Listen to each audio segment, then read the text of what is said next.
और उधर anti corruption bureau Delhi में 24 अस्पताल बनाने के मामले में आम आदमी पार्टी के 2 पूर्व मंत्री सौरभ भारद्वाज और सत्येंद्र जैन के खिलाफ भी जांच करेगी। आज एनडीटीवी आपको दिखा रहा है कि ये कौन से अस्पताल हैं और बीजेपी सरकार के लिए कैसे ये अधूरे अस्पताल गले की फांस बन चुके हैं। देखिए हमारे सहयोगी रवीश रंजन शुक्ला की ये खास रिपोर्ट।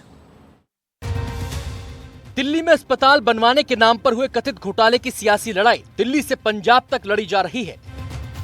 एनडीटीवी ने पड़ताल की आखिर 24 अस्पताल बनाने में क्या लापरवाही हुई है, ये जानने के लिए हम सबसे पहले किराड़ी पहुंचे।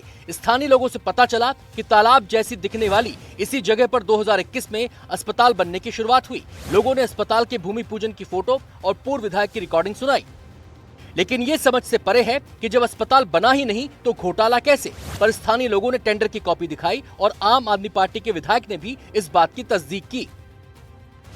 नहीं, यहाँ पे क्या होता है, 3 टप्पन से यहाँ पे खुदाई हुई थी, लगभग 1-1.5 साल चला था वहाँ पे।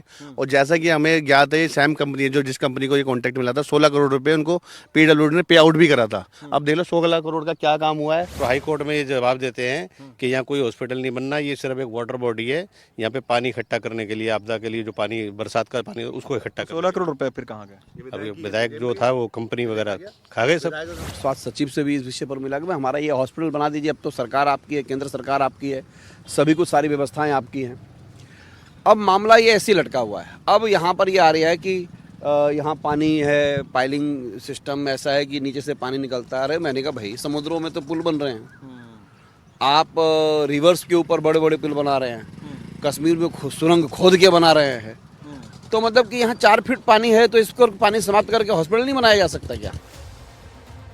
दिल्ली में पहले चरण में 1216 करोड़ रुपए में 6800 बेड के 7 आईसीयू अस्पताल बनने थे, लेकिन 3 साल बीतने के बाद केवल 50% काम ही पूरा हुआ। इसी के तहत एलएनजेपी अस्पताल के इस नए ब्लॉक में 465 करोड़ की लागत से 1570 बेड का अस्पताल 2023 तक बनना था, लेकिन अब इसकी लागत बढ़कर 1125 करोड़ हो चुकी है और 50% काम ही पूरा हुआ है। ऐसा ही एक रघुवीर नगर का ये सुपर स्पेशलिटी अस्पताल है, इसका काम 70% पूरा है, लेकिन 2021 में इसकी लागत 91 करोड़ थी, जो बढ़कर 152 करोड़ हो चुकी है।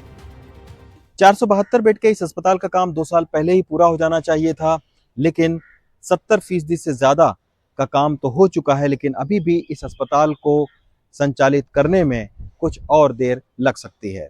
यही वजह है कि इस अस्पताल की लागत भी बढ़ी है और इसका असर दिल्ली की स्वास्थ्य सेवाओं पर भी पड़ा है। इस मामले पर सौरभ भारद्वाज और सत्येंद्र जैन ने कैमरे पर बात नहीं की, लेकिन लिखित बयान देकर आम आदमी पार्टी ने सफाई दी है। कोई कैसे सोच सकता है कि बुनियादी ढांचे की परियोजनाओं में देरी को भ्रष्टाचार कहा जा सकता है, वो भी मंत्रियों के स्तर पर। अगर यही भ्रष्टाचार का पैमाना है तो बीजेपी के मंत्रियों के खिलाफ मामला क्यों नहीं दर्ज होना चाहिए। लेकिन आम आदमी पार्टी की सफाई को अस्पतालों के निर्माण में कथित घोटाले की शिकायत करने वाले दिल्ली विधानसभा के अध्यक्ष विजेंद्र गुप्ता सिरे से नकारते हैं।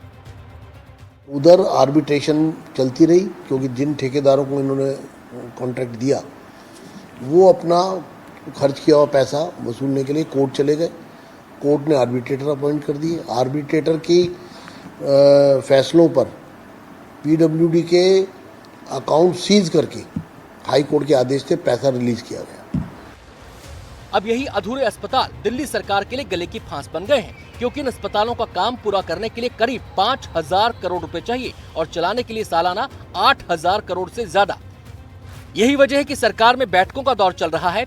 कुछ अस्पतालों को पीपीपी मॉडल से चलाने पर विचार हो रहा है, लेकिन लोगों को इन अस्पतालों की सुविधा कब मिलेगी, इसका जवाब किसी के पास नहीं है। नई दिल्ली से कैमरामैन सचिन गुप्ता और मोमिन के साथ रवीश रंजन शुक्ला, एनडीटीवी इंडिया।